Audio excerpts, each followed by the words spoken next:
Meus caros, mais uma história de horrores sobre a saúde ou a falta dela que tem sido bem patente há anos no centro e interior do país. Esta é uma história recente, ocorrida a semana passada. Houve um acidente no passado sábado com um carro de bombeiros da Corporação de Ceia que se despistou quando se deslocava para combater um incêndio em Valformoso. O condutor perdeu o controlo da viatura, que acabou por se despistar para um terreno agrícola.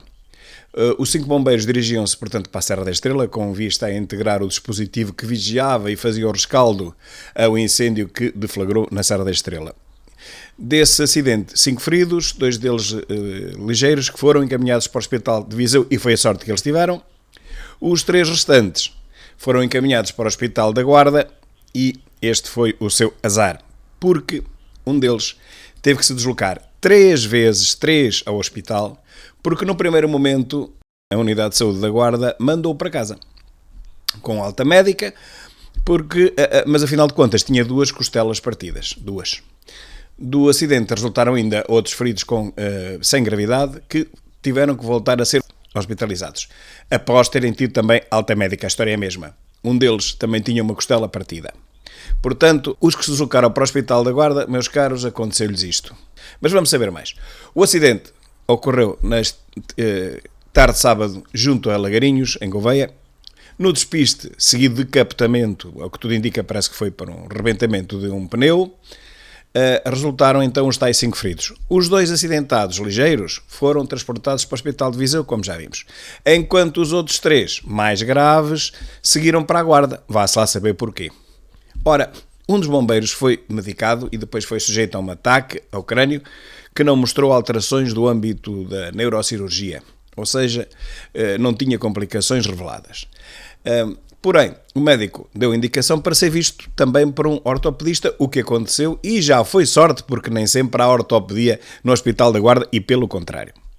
O médico da especialidade escreveu no documento da alta médica sem patologia osteoarticular relevante, ou seja, o clínico não se apercebeu de qualquer lesão.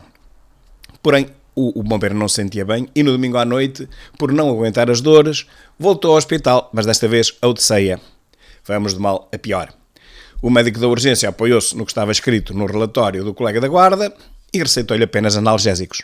Bom, mas as dores eram insuportáveis e por isso, na noite de domingo para segunda, o bombeiro, agora via 112, voltou ao hospital da guarda. Só desta vez, à terceira, é que lhe foram detectadas as 2 costelas partidas. Não uma, mas 2.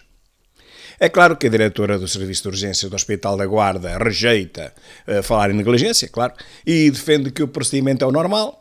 Diz ela, quando não há colapso do pulmão ou hemorragia, o normal é ser enviado para casa. Agora, prestem bem atenção ao que vem a seguir. Até 4 costelas partidas, 4, vão para casa. Com 4 ou mais, ficam uns dias internados para vigilância e para serem acompanhados a evolução. Isto acontece na Guarda, diz ela, como em qualquer outro hospital do mundo, esclareceu Adelaide Campos. Bom, a verdade é que os outros 2 bombeiros que também deram entrada no Hospital da Guarda regressaram à unidade de saúde com dores. A um deles foi também detectado uma costela partida. Portanto, meus caros, já sabem, quando vierem para o interior, se tiverem algum acidente com 4 costelas partidas, mandam-vos para casa porque está tudo bem. Se tiverem mais de 4, aí é que ficam lá uns dias para observação e é preciso que a clínica de serviço assim o entenda, porque isto aqui é um bocado ao sabor dos apetites, conforme a disposição do médico. Isto não está escrito em lado nenhum, é esta doutora que o diz, mas outros dizem o contrário, dizem que com uma costela partida já teria que ter outros cuidados, como é óbvio, acabou por ter que os ter, porque as dores são muitas, não se aguentam. Não se manda ninguém para casa com costelas partidas, penso eu, num país desenvolvido da Europa civilizada. Mas é claro que nós não estamos num desses países, nós estamos noutro país que se chama Portugal. Somos o terceiro mundo da Europa latrina, como alguns dizem, em vez de dizerem latina, metem mais um R, o tal R do Medina, que também faz lá falta, esse R faz toda a diferença, tanto no Medina como na Europa Latina. E, portanto, quando alguns se questionam, mas por que razão é que na Guarda se morre tanto? por 100 mil habitantes, tem a maior taxa de mortalidade, quase sempre é o distrito em que mais se morre por cada 100 mil pessoas. E a resposta começa a ser dada assim, meus caros. Não há socorro. Quer dizer, as pessoas não vão ao médico, porque também se forem não têm médico. Umas têm sorte, escapam, outras não têm tanta sorte e não escapam. E aqui está a prova. O Hospital da Guarda, ainda há pouco tempo, num outro acidente que houve na A25, entre Viseu e justamente a Guarda, os bombeiros estavam a enviar os acidentados com algumas fraturas, polifraturados, para o Hospital da Guarda. Até que, felizmente, apareceu um condutor que era médico no Hospital da Guarda e que disse, não, vocês não levem ninguém para o Hospital da Guarda porque hoje não há ortopedia, não há traumatologia no Hospital da Guarda. Vocês vão andar para a frente e depois vão ter que andar para trás. Ora, esta informação foi providencial, porque parece que nem os próprios bombeiros disto sabiam. Então, em vez de o levarem para a Guarda, inutilmente, levaram-nos diretamente para Viseu, o que correu muitíssimo bem. A Guarda está transformada numa plataforma de ambulância giratória. Por exemplo, de Ceia, as pessoas com um dedo entalado numa porta são enviados para a Guarda. Para o hospital de Ceia, o que fazem é enviar toda a gente para a Guarda, ninguém quer responsabilidades. O da Guarda é a mesma coisa.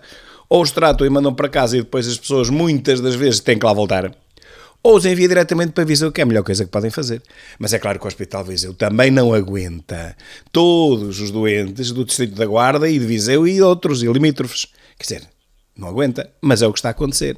E, portanto, o Hospital de Viseu também está sempre quase em colapso, porque é tanta gente que lá acorre, e sendo que muitos destes doentes podiam ter sido tratados nos outros hospitais de origem.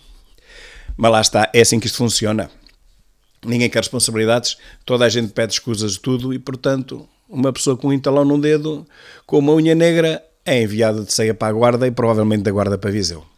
É este o procedimento normal, meus caros, uma vez que isto é apenas aqui a tal plataforma de que vos falo, a plataforma giratória de ambulâncias e pouco mais.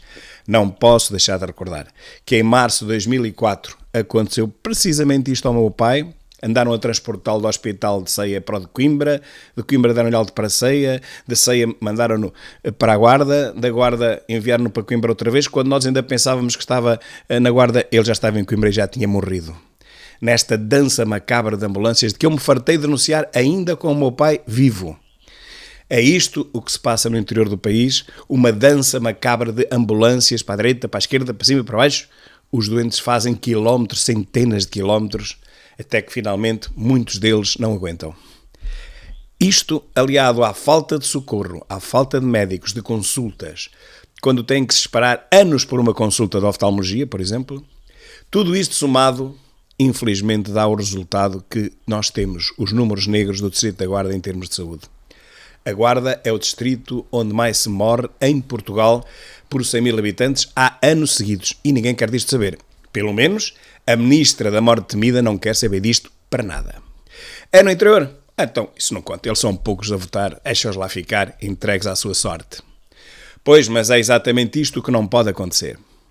É certo que somos poucos e cada vez menos. E uma das razões está aqui. Saúde não há. Se alguém tem um azar de adoecer no centro do país, no interior profundo, corre um risco significativo de ter problemas graves, sendo que o mais grave, todos eles já sabemos, é aquele que todos nós conhecemos, é o desfecho final. Uma doença ligeira que é tratada em Braga, em Lisboa, no Porto, aqui no interior profundo do país é um problema. Andamos a correr de hospitais em hospitais, a doença a agravar-se todos os dias e é preciso ter um bocado de sorte para que não nos aconteça algo de irreversível. E é isto o que a ministra da morte temida ignora, não quer saber disto para nada, para ela só interessa números, mesmo números ordenados dos médicos que não podem ser superiores ao seu ou dela, e números de eleitores. Isto é o que lhe interessa a ela, a esta ministra da Saúde que nós temos. Já antes ela tinha sido administradora hospitalar nos Covões, salvo erro, e deixou lá uma obra de que ninguém se quer recordar. Mas o processo da ascensão da socialista é sempre o mesmo. Quanto pior fizeres, mais rapidamente és promovido e quando deres por ela, acabas em ministra. Isto é a ascensão social meteórica socialista portuguesa. Já estamos habituados a isto. O problema é quando esta ascensão meteórica a ministra depois implica escolhas no tratamento e no acompanhamento em saúde dos portugueses. E neste caso, os portugueses não podiam ter tido mais azar do que apanhar uma ministra destas. E os resultados destas políticas economicistas, em que um Serviço Nacional de Saúde esbanja 1.000 milhões, estraga 1.000 milhões por ano, isto é o que está calculado, a consequência só pode ser esta, é que depois não há dinheiro para o que é preciso e as pessoas são abandonadas, encostadas às paredes dos hospitais à sua sorte. Umas têm realmente sorte, mas olhem que no interior do país é mesmo preciso ter muita sorte, porque senão, meus caros, não se safam. Muito obrigado e até logo.